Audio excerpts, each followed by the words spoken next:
안녕하세요. 저는 잭팟이라고 합니다. 제가 최근에 나는 대출 없이 영원으로 소형 아파트를 산다 라는 책을 내게 되었는데요. 제 현재 직업은 투자자이고요. 또 임대 사업자이기도 합니다. 네, 또 책을 냈으니까 이제 저자이기도 합니다.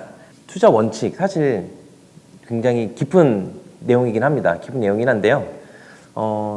제가 지금 10년 동안 부동산 투자를 하고 있긴 한데 사실 정말 제대로, 그러니까 전업으로 투자를 한 지는 1년밖에 되지 않았어요. 왜냐하면 1년 전에 회사를 그만두면서 이제 전업으로 돌아섰는데, 그렇기 때문에 회사 다닐 때 투자는 사실상 제가 그렇게 넉넉한 돈으로 시작한 부동산 투자가 아니었어가지고 정말 소액 투자를 기본으로 했었거든요. 그래서 어떻게 하면 최대한 돈이 안 들어가면서 투자할 수 있는지, 그러니까 즉 무피 투자라고 하는 게 있어요. 그러니까 내가 만약에 매매가가 뭐 1억이면 전세가를 뭐 1억으로 할 수 있는 그런 집을 매수한다든지, 그렇게 최소한 무피나 또는 풀피 투자도 있거든요. 그 만약에 매매가보다 전세가가 더 비싸다라고 하면 그건 풀피 투자를 할 수 있는데, 그런 식으로 소액 투자를 10년 동안 진행했었습니다. 네, 그게 제 기본 원칙입니다. 투자금이 제일 적게 들어가려면요, 기본적으로 전제가 매매가는 낮고 전세가는 높아야 되겠죠. 근데 그렇게 살 수가 있는 게, 만약에 어떤 부동산 상승 사이클에 만약에 하락 시작점에서도 마찬가지로 매매가도 높고 전세가도 높아서 무피 투자가 사실 가능은 하거든요. 근데 그 시점에서 투자는 사실상 하락으로 들어갈 수 있기 때문에 되게 위험합니다. 그래서 제 투자 방법 자체는 상승기의 초반, 그러니까 부동산 사이클로 따지면 하락장 자체가 뭐 한 3, 4년이 지나간 다음에 그 다음에 이렇게 지지선을 형성하는 1년이나 2년 정도의 층이 있거든요. 그 후에 이제 상승으로 돌아서는 시작점에서 저는 이제 매수를 시작하게 되는데요. 그때 들어가게 된다라면 그 매매가는 워낙 하락장이 오래됐었기 때문에 굉장히 낮고요. 전세가 자체는 굉장히 높은 수준이에요. 왜냐하면 하락장을 지켜본 실제 수요자들이 집을 안 사고 보통 전세로 많이 남습니다. 그렇기 때문에 그 시점 자체는 전세가와 매매가 차이가 극히 없기 때문에 그 당시에 들어가게 되면 앞으로의 상승도 수익을 얻을 수 있고요. 들어가는 것 자체도 투자금이 적어질 수 있죠. 제 투자 방법 중에 그 탑다운 방법으로 하고 있거든요. 그거에 대한 반대는 이제 그 바텀업이 될 텐데, 저는 아파트 단지를 고를 때 그 단지를 보고 고르는 게 아니고요. 그 단지가 속해 있는 시가 그 위가 있을 수 있고요. 그 다음에 그 시가 속해 있는 도가 그 위에 있을 수 있어요. 당연히 이렇게 상하가 있으니까. 그럼 그 도 위에는 한국 부동산 시장이 있고요. 더 위에는 이제 미국을 포함한 OECD 선진국의 부동산 시장이 있습니다. 이렇게 위에서부터 아래로 내려오면서 판단을 하는데요. 그러니까 내가 지금 투자를 하기에 적합한 시점인가 아닌가를 따지게 됩니다. 거기서 이제 기본은 도 단위부터 시작해야 되는데요. 각 그 수도권, 광역시, 지방 8도 이거의 도시들이 각자 사이클이 다 별개예요. 물론 비슷하게 흘러가는 시점도 있긴 하지만 하나씩 떼보면 다 다릅니다. 그래서 그 도 단위 사이클을 확인한 다음에 아까 말씀드렸던 그렇게 하락장에서 상승장이 시작되는 부분을 체크를 하고요. 도 단위 시장에서 그거를 시점에 체크할 수 있다면 그 밑에 있는 시 단위, 왜냐하면 어떤 도를 찝을 수 있으면 그 밑에 시는 되게 편하거든요. 왜냐하면 인구가 많은 숫자대로 움직입니다. 예를 들면 만약에 전북으로 한다라고 하면 전주가 인구가 제일 많으니까 전주가 가장 먼저 움직이게 되고요. 이제 전주가 움직이게 되면 그 다음 도시인 군산이나 익산, 이렇게 투자자들이 움직이게 돼요. 네, 그래서 도단위 흐름만 이렇게 상승 사이클, 하락 사이클을 알 수 있다라고 하면 그 안에 있는 시단위들도 당연히 파악할 수 있기 때문에 그 시점에 어떤 단지를 찍든 사실상 오를 수밖에 없습니다. 그 단지가 좋아서 오르는 게 아니고요.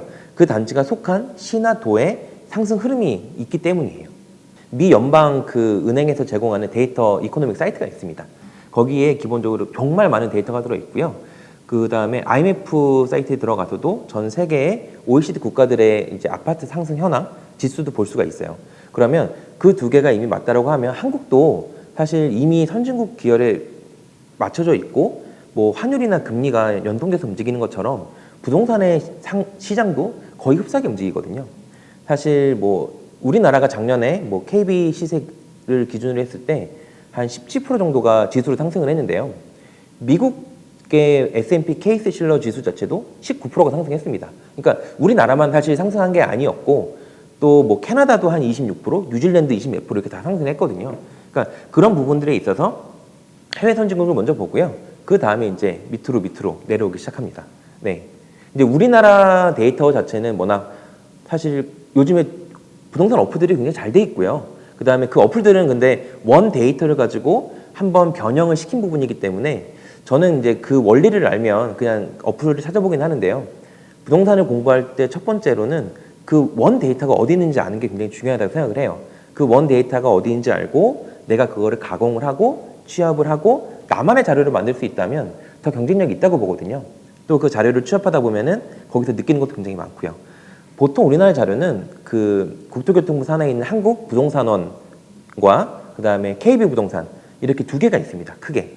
그 데이터들을 월간, 주간 데이터가 계속 나오고 있고요. 그 데이터 안에는 수많은 정말 하위 데이터가 포함되어 있거든요.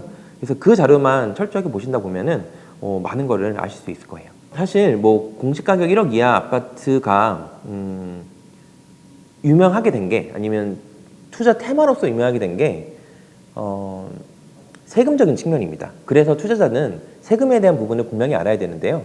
이 방식이 유명하게 된 거는 2020년 7월 10일 7.10 대책이라고 하죠. 그 7.10 대책 때 다주택자들은 집을 사지 말게끔 했어요. 그거는 뭐냐면 기존에는 세 채까지는 1%였고요. 네 채부터는 4.6%의 취득세가 있었는데 그 7.10 대책 이후부터 그러니까 정확하게 지방세법 시행령으로 따졌을 때는 8월 13일부터 변경됐거든요. 그게 이제 다주택자는 조정지역 3채 이상만 사도 12%, 법인은 무조건 12%, 막 이렇게 되다 보니까 뭐 주택을 사는 데 있어서 허들이 너무 높아진 거예요, 사실은. 취득세만 12%라고 하면 부대비용까지 따지면 거의 20%에 가까웠거든요, 사실 그래서. 근데 국가에서 하나 정말 투자가 괜찮은 부분을 빼놓은 게 있죠. 공시가격 1억 이하에 대한 부분은 투자에 대한 수요가 없을 거라는 판단 또는 이 취득세 자체는 지방세와 되게 연관이 되어 있거든요. 도시의 이제 세금과 연관되어 있기 때문에 이 부분에 이제 거래 활성화를 위해서 이 부분을 빼놨습니다. 근데 공시가격 1억 이하라고 하면 실제 시세로는 매매가 시세로는 한 2억까지도 가능은 하거든요. 근데 지방에서 2억 이하의 아파트들이 굉장히 많아요. 네, 서울로 보면 당연히 그런 아파트가 많이 없겠지만 그래서 2억 이하의 아파트들엔 투자 수요가 엄청 생겼고 또 서울이나 광역시 이런 부분들은 그 조정지역으로 되어 있잖아요. 조정지역은 다주택자들이 다 중과를 합니다. 중과를 기본세율에서 20% 30%를 더하다 보면 실제 투자해서 남는 수익금은 많이 없어요. 거의 없을 수도 있어요. 근데 지방 아파트들은 지방 저가주택이라 그래서 공시가격 3억 이하만 되면 기본세율로만 칩니다. 중과가 아예 되지 않아요. 조정지역이라고 하더라도 중과가 되지 않습니다. 이 두 개의 그러니까 취득세와 양도세에 대한 메리트 보유적인 측면도 굉장히 괜찮죠. 왜냐하면 보유한다고 하더라도 공시가격 1억 이하면 낮기 때문에 그거에 대한 세금도 크지 않거든요. 그래서 이런 테마로 인해서 그게 큰 건데 벌써 한 2년 정도가 흐른 테마이기 때문에 만약에 작년 이맘때까지라고 하면 제가 강의도 했었는데요. 무조건 사라. 오를 거는 맞다. 왜냐하면 수요가 있으니까 오를 수 있다. 세금적으로는 너무 괜찮은 투자 처였으니까. 왜냐하면 다주택자들이 지금 들어갈 수 있는 부분이 흔치 않거든요. 12%를 내서는. 근데 그런 부분 때문에 수요가 있어서 올라갈 거라 생각했는데요. 지금은 2년이 지났기 때문에 어느 정도 눈은 낮춰야 된다고 봅니다. 왜냐하면 굉장히 시간이 많이 흐른 테마라 가지고요.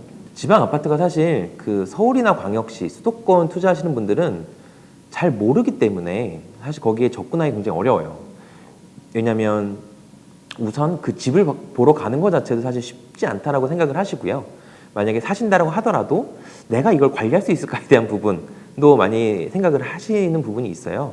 네, 그런데 지방 아파트는 제가 봤을 때 효과적인 좋은 점이라고 보는 거는 방금 전 말씀드렸던 그 세금에 있어서 조정지역이라도 양도세 중과를 받지 않아서 시세 차익이 나면 세금을 빼고 수익이 굉장히 높다는 점 이런 부분이 있을 수 있어서 만약에 수도권만 내가 집을 가지고 있다라고 했을 시와 지방을 같이 가지고 있을 시에는 현금 흐름의 차이에 굉장히 크게 차이가 있거든요.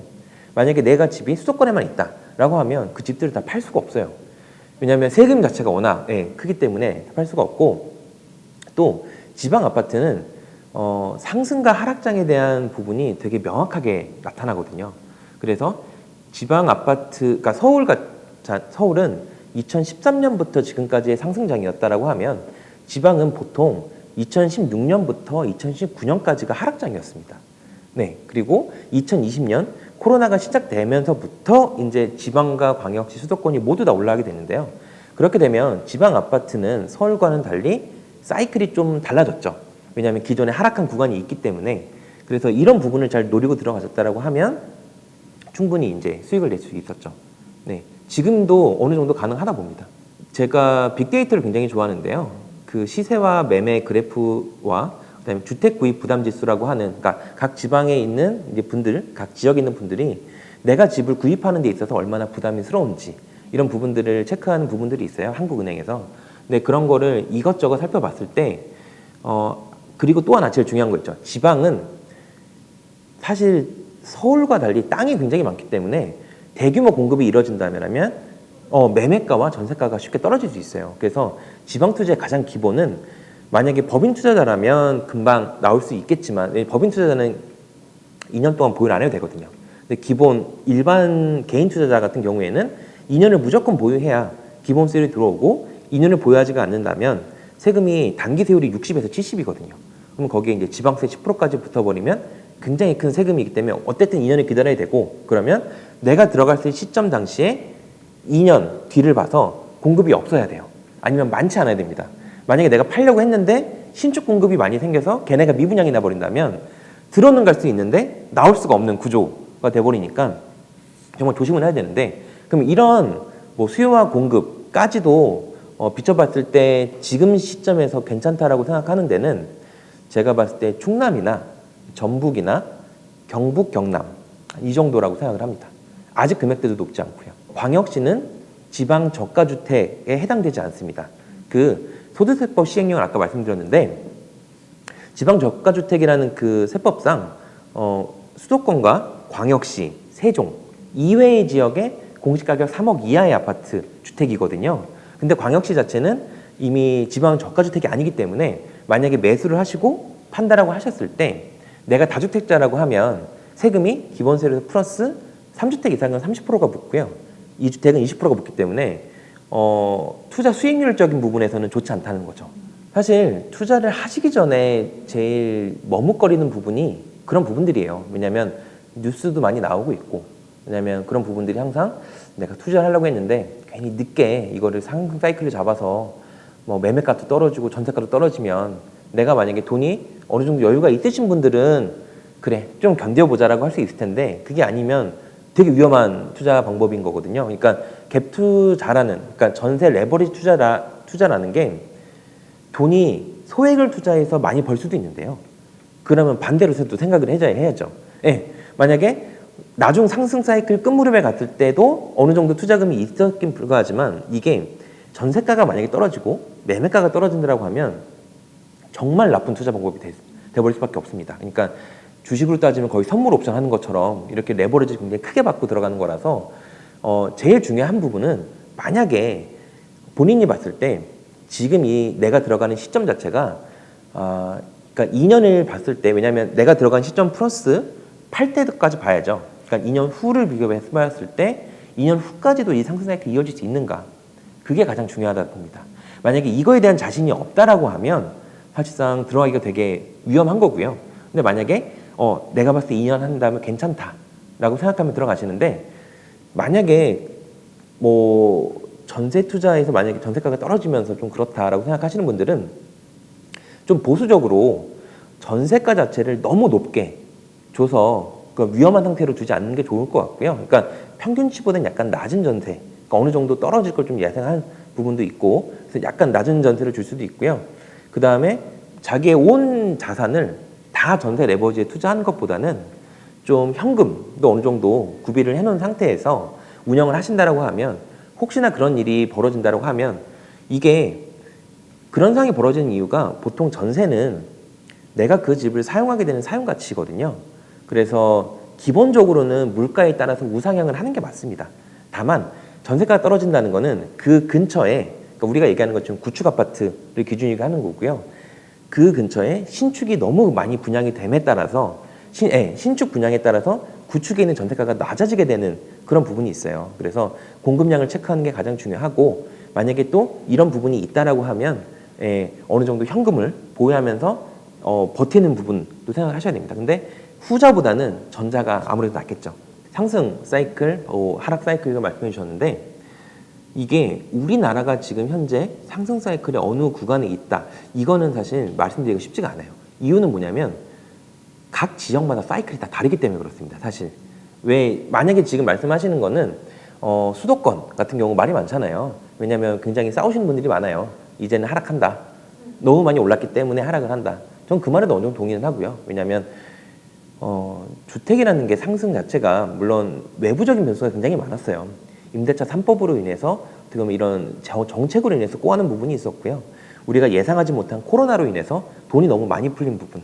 네, 그러니까 어떻게 보면 M2라는 광의토가 자체가 작년에 13%가 늘어났기 때문에 만약에 집의 가치가 올라가지 않았더라도 돈이 13%가 풀리면서 당연하게 물가의 가치는 13%가 올라간 부분이 또 있거든요. 근데 경기도나 서울이나 이거 봤을 때 최근에 그런 거를 감안하고 나도 너무 많이 오른 건 맞습니다. 너무 많이 오른 건 맞아서, 왜냐하면 서울의 주택구입 부담지수 자체도 거의 200선이 넘어왔기 때문에 부담스러운 자리는 맞는데요. 다만 또 이거에 대한 내용의 반대로 생각하시는 분들은 올라가는 거는 충분히 이유가 있다라고 판단할 수 있어요.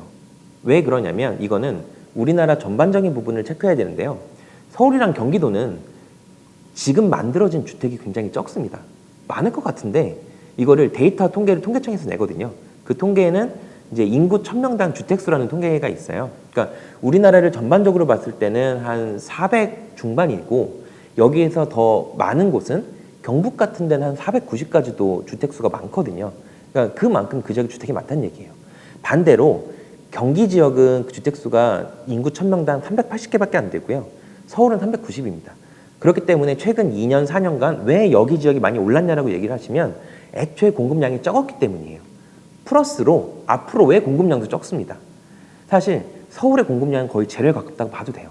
왜냐면 지금 지어지고 있는 재건축 아파트들도 뭐 물가가 오르고 어떤 게 때문에 뭐 공사가 중단되고 이런 경우도 벌어지잖아요. 그런 게 다 신규 공급으로 잡혀야 되는데, 또 서울 같은 경우에는 신규 공급이 없으면 결국 구축 가지고서 살아야 되는데 이런 공급도 되게 부족한 부분이 있거든요. 그래서 이렇게 저렇게 장단점을 따져봤을 때 오르냐 마냐를 봤을 때는 저는 작년 대비해 봤을 때 완전 하락한다 이렇게 보진 않습니다. 왜냐하면 결국엔 이 전 세계에 있는 모든 부동산들이 다 연결되어 있는 거고, 미국 같은 경우에는 현재 굉장히 부동산이 호황이거든요. 작년에 19%가 올랐지만 올해 미국에서는 보통 그 리서치하는 연구 기관들이 11% 이상 오른다라고 얘기하고 있어요. 근데 우리나라도 마찬가지로 국내 연구 기관들이 한 2에서 5% 정도 국제기관에서 잡았거든요.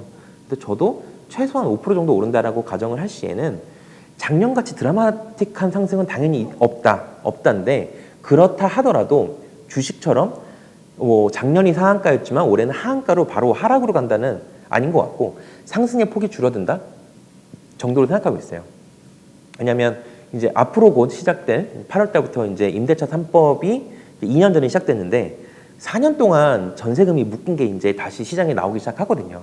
그럼 그 과정에서는 거의 서울 기준으로 봤을 때 한 30% 이상 오른 전세금 자체가 올라왔기 때문에 매매가가 하락하려면 전세가도 굉장히 하락을 해야 되거든요.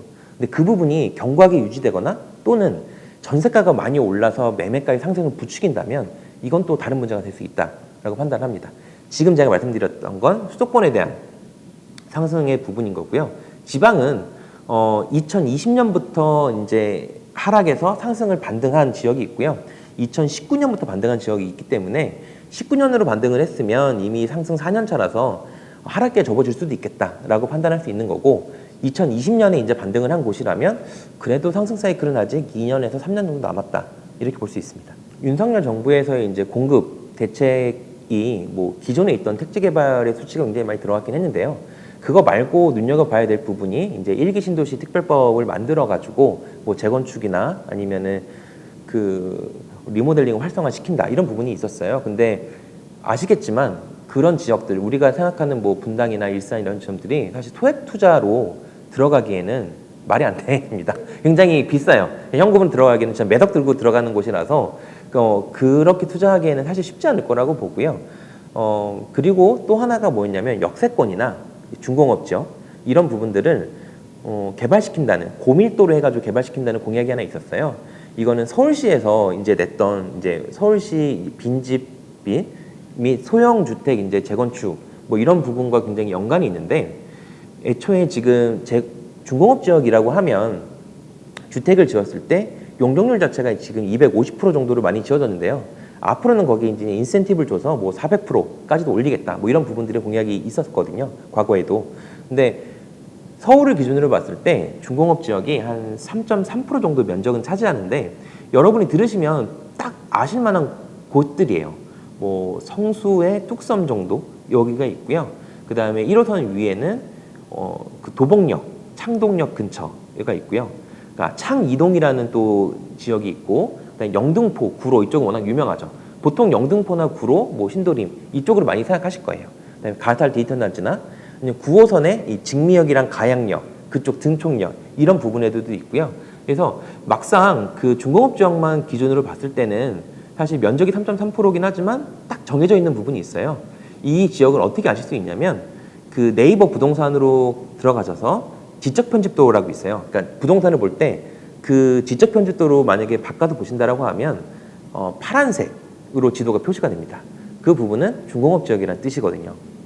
네, 그래서 소액으로 투자할 수 있는 부분들은 아무래도 성수, 뚝섬 이런 데도 굉장히 비싼 지역이기도 하고 거기를 제외한 나머지 지역들은 그래도 빌라를 기준으로 봤을 때는 아직 좀 저렴하지 않나 싶습니다. 제가 지금 말씀드리는 이 중공업 지역에 들어가는 부분들은 보통 다 빌라, 그러니까 빌라도 신축 빌라는 안 되겠죠. 노후 빌라, 정말 30년이 지난 재건축 연한이 된 노후 빌라에 들어가시면 기본적으로 그거에 대한 바람을 생각할 수 있는 부분입니다. 부동산 포트폴리오라는 말 자체가 좀 낯설 수도 있어요. 네, 왜냐하면 주식 같은 경우 뭐 한 바구니에 모든 계란을 담지 말라 뭐 이런 식으로 해서 굉장히 많은 나오는 건데요. 제가 이렇게 뭐 공격적인 적극적인 투자자라고 보이지만 사실 저는 A형이기도 하고요. 되게 세심하고 소심합니다. 그래서 부동산 포트폴리오를 제가 부동산 투자를 시작하기 전에 옛날부터 생각을 했었고요. 이게 다 세금이나 뭐 이런 부분들을 감안하면서 다주택자가 되기 위한 부분이었어요. 그리고 혹시나 부동산 하락장으로 들어갔을 때 내가 만약에 한 지역의 모든 물건을 다 가지고 있다라고 하면 위험하니까 그것도 분산을 시켜놨고요. 그래서 제 포트폴리오 첫 번째는 수도권과 지방을 기준으로 봤을 때 6대4 정도의 비중으로 제 자산을 기준으로 6대4 정도의 비중으로 나눠놨습니다. 그래서 혹시 수도권에서 하락장이 들어왔을 때 지방장에서는 이 커플링으로 다 같이 하락하는 게 아니라 디커플링으로 인해서 상승할 만한 아파트들을 골라놨고요. 이게 그래서 약간 지역으로 나누는 포트폴리오라면 두 번째 자체는 지역도 나는 좀 뭐라 그럴까 불안하다. 그래서 물건들을 다양하게 해놨습니다. 그러니까 보통 뭐 아파트, 뭐 빌라 이런 거 투자하시는 분들 하나만 하실 수 있는데 저 같은 경우에 서울이나 수도권 아파트를 제 자산의 한 40% 정도 가지고 있고요. 나머지 20%가 이제 서울 오피스텔을 별도로 가지고 있어요. 또 나머지 20%가 지방 아파트고요. 또 나머지 20%가 서울이나 인천에 있는 노후 빌라입니다. 이거는 재건축을 바라본 투자고요. 그래서 이렇게 4대 2대 2대 2로 혹시나 어느 물건지가 하락으로 들어왔을 때 나머지 지역은 버텨낼 수 있는 이런 부분들을, 그러니까 저는 투자자로서 1년을 통틀어 봤을 때 이 물건들의 전체 썸값, 총 합값만 플러스가 되면 되거든요. 그래서 이렇게 포트폴리오를 물건별로 나눠놨고요. 마지막으로는 보통 제가 전세 레버리지 투자, 전세 갭 투자자라고 얘기를 하면 네 자산은 거의 다 전세자로 묶여있기 때문에 혹시나 나중에 전세 문제가 생겼을 때 위험한 거 아니냐라고 할 수 있고 전 그 말에 충분히 동감을 합니다. 그래, 왜냐하면 제가 10년 전 부동산을 배울 때 제가 봤었던 강사들이나 부동산 책 저자분들이나 보통 그때 되게 잘 나갔지만 지금은 많이 안 보이시거든요. 그러니까 리스크를 정말 계속 끝까지 가져가다 보면 결국 내 자산이 한번 크게 깎이고 나서는 더 위험할 수 있어서 리스크가 없는, 즉 현금 흐름 순환을 만들려고 노력을 했어요.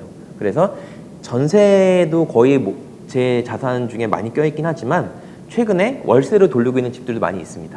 그래서 하락장을 대비해 봤을 때 월세로 돌리고 있는 집들이 있다가 다시 상승장이 시작된다라고 하면 그 월세에서 다시 전세로 바꿔서 그때 현금이 다시 들어오기 때문에 그걸로 다시 재투자를 시작하는 방법으로 생각을 해서 이 세 가지 포트폴리오를 지금 운영 중입니다. 제 책에서는 제가 뭐 전세나 그다음에 매매 이 지수 부분도 그렇고요. 그다음에 주택 구입 부담 지수도 그렇고 수요와 공급 지수 그리고 지금 시점에 나와 있는 그 매매나 전세 물건에 따라서 투자 진입 포인트 이거나 그다음에 초기 청약 분양률 이런 부분들을 통해서 각 도에서 현재 시점으로 어느 곳이 괜찮은가 이런 부분들을 판단하는 부분들이 많이 있었어요. 예, 근데 나머지 부분들은 아마 뭐 익숙하실 수도 있고 익숙하지 않으실 수도 있는데 만약에 초보 투자자라고 한다면 저는 이 데이터 중에는 그래도 수요와 공급을 따라서 앞으로 공급 지수를 많이 봐야 되지 않나를 생각을 합니다. 왜냐하면 내가 그 매수를 하려는 지역에 만약에 공급이 지금 뭐 없다라고 판단을 하더라도 요즘에 어플 자체가 되게 잘 돼 있거든요. 그래서 그런 어플들도 많이 판단을 해서 보시고 해야지 나중에 안전하게 될 수 있다라고 생각을 해요. 네. 그다음에 뭐 만약에 도를 결정됐을 때 시에 대한 판단을 했을 때 다른 빅데이터도 되게 많이 사용을 하거든요. 근데 그 중에서 하나의 팁을 드리자면 저는 주식도 되게 오래 했었기 때문에 주식은 사실 시세에 대비해 봤을 때 거래량이 선행지수라고 얘기를 해요. 저는 부동산도 마찬가지로 생각을 하거든요. 왜냐하면 거래량이 뛰어야 그만큼의 수요가 들어왔다는 소리고 그렇기 때문에 결과론적으로 시세가 뛰었다 이렇게 보는 게 맞습니다. 그래서 저는 어떤 시가 오르느냐를 판단을 했을 때 거래량을 더 확인을 하고요. 그 거래량 중에서도 제일 중요한 외지인 거래량을 체크를 많이 해요. 안타깝긴 하지만 사실 돈 냄새를 잘 맡는 건 외지인입니다. 예, 왜냐하면 주식도 마찬가지로 그 외국인 투자자나 아니면 증권 투자자, 그러니까 증권사 이런 부분들, 그러니까 들이 정보가 아무래도 더 유리하잖아요. 근데 이거는 부동산도 어쩔 수 없다고 생각은 해요. 저는 현진 투자가 돈을 벌었으면 좋겠지만 그렇게 될 수가 없는 구조가 또 있어요. 왜냐하면 외진 투자자가 이걸 상승으로 찍었다라고 하는 시점으로 봤을 때 현진 투자자는 그 시점에서 이미 하락을 몇 년 동안 견디신 분들이에요. 그렇기 때문에 내가 하락을 몇 년 동안 견디다 보면 부동산 투자는 아니다라고 생각하시는 분 거의 대다수입니다. 그래서 그 이미 몇 년 동안 하락을 눈으로 직접 지켜봤던 분들이 있었기 때문에 그분들이 아무리 이걸 저점이라고 생각을 하더라도 쉽사리 못 들어가는 부분이 있어요. 근데 외진 투자들은 사실 데이터만 보고 들어가거든요. 그리고 이미 떨어졌다고 판단을 하고 들어가기 때문에 이런 외진 투자자들이 평균치, 그러니까 어느 시던 그 거래량 데이터는 다 있습니다. 그러니까 한 달에 평균의 데이터가 만약에 이 시에 외지인이 100명이 들어왔었다, 평균적으로. 근데 어느 특정 시점에 100이 아니라 200을 뒤로 왔다. 그러면 이때 약간 생각을 하셔야 돼요. 이 지역에 뭔가 있지 않을까. 근데 갑자기 한 300까지 찍었다. 그러면 같이 들어가시면 됩니다. 이건 정보가 거의 확실한 거거든요. 그러니까 이 지역에 이미 투자로서 괜찮은 부분들을 체크를 한 거고요. 그럼 그때 동시에 들어가면 되기 때문에 저는 그래서 제가 시의 상승을 판단할 때 제일 중요하게 생각하는 거는 외지인 또는 법인 투자자들이 먼저 들어와서 거래량을 내느냐에 대한 부분. 빅데이터로 굉장히 이건 유리한 부분이거든요.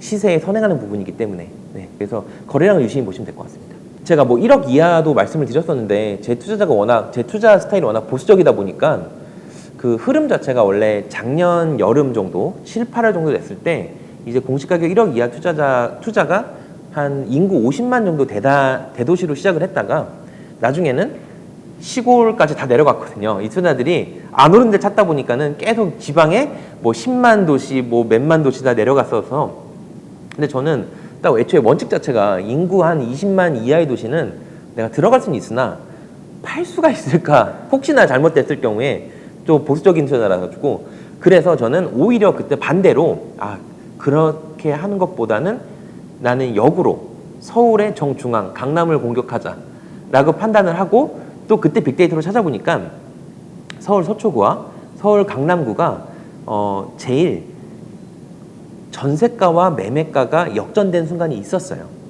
어느 순간이었냐면 이거는 근데 아파트로 보시면 안 되고요. 딱 원룸 오피스텔 섹터입니다. 원룸 오피스텔만 섹터를 봤을 때 전세가가 매매가보다 더 높은 시기가 있었기 때문에 그게 작년 한 7월 정도였거든요. 작년 7월 정도였어서 그때 제가 서울 강남 오피스텔을 처음 투자하기 시작했고요. 지금 한 5채 정도? 방법은 똑같습니다. 그러니까 뭐 1억 7천, 8천에 사서 전세를 2억 정도 넣는다거나, 그러니까 이렇게 무피나 풀피 투자를 지속적으로 해왔었는데, 안타깝게도 제가 그거를 이제 강의도 했었거든요. 한 1,000명 정도 수강을 하셨었고, 그래서 지금 제가 그 물건들 계속 보고는 있지만 벌써 요즘 투자들이 너무 빠르세요. 네, 너무 빠르셔가지고, 그래서 근데 아직도 저는 그래도 다른 거보다는 오르지 않았다라고 생각을 해서 찾고는 있습니다. 사실 이 다주택자가 뭐 모르겠어요. 어느 순간에는 애국자라고 얘기도 하기도 하고요. 또 어느 순간에는 적폐라고 얘기도 하고요. 그래서 저의 정체성 자체는 사실 잘 모르겠는데, 저는 다주택자이긴 하지만 제가 투자자라고 또 생각은 할 수 있는데, 저는 임대사업자라고도 생각하거든요. 그러니까 제 나름대로 임대사업을 하면서 정말 그 저랑 계약하시는 임차인 분들과 원활한 관계를 맺고 최대한 잘해드렸으면 좋겠고, 뭐 이런 부분들이 항상 있어요. 왜냐하면 제가 젊었을 때 20대, 물론 지금도 젊긴 합니다. 근데 20대에 서울 올라와서, 제가 서울 사람이 아닌데 서울 올라와서 학교 근처에 이제 창문도 없는 뭐 그런 원룸 같은데 같이 살고, 그 다음에 이제 미아에 있는 월세방을 오래 살고, 또 거기 2천만 원짜리 전세도 살았거든요. 2천만 원짜리 전세가 오죽하겠어요. 말이 안 되죠.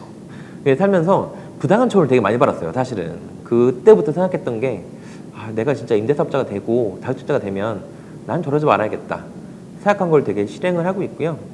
또 경제적인 측면, 왜냐면 저는 어떻게 보면 이제 회사를 나온 파이어족이기 때문에 만약에 저를 따라서 이렇게 하고 싶다라는 생각을 이렇게 뭐 보고 드신다라고 하면 저는 필요하다라고 보고 있어요. 왜냐하면 저도 회사를 첫 직장으로 10년을 다녔지만 제 근로 능력이 되게 전 좋은 줄 알았거든요. 좋은 줄 알고 제가 그 자리에서 오래 갈지도 알았어요. 근데 물론 코로나로 인해서 회사를 그만두긴 했지만 내 근로 능력이 언제까지 갈 수 있을까라는 부분은 예전처럼 철밥통 뭐 30년 내가 회사 다닐 수 있다 이런 거는 전 진짜 아니라고 생각하거든요. 지금 시점에서는. 그러면 그 토마 피케티가 얘기한 21세기 자본론을 보면 결국에는 근로로 인해서 돈을 버는 것 자체가 자본이나 토지의 수익률을 따라갈 수 없는 구조이기 때문에, 왜냐하면 경제 성장률이 이미 토지와 자본의 수익률보다 낮거든요. 그러니까 내가 근로를 해서 벌어서 따라갈 수가 없는 부분이라서 한시라도 빨리 저는 다주택자 자본가가 되는 게 좋다고 생각합니다. 이게 제 생각이에요, 사실.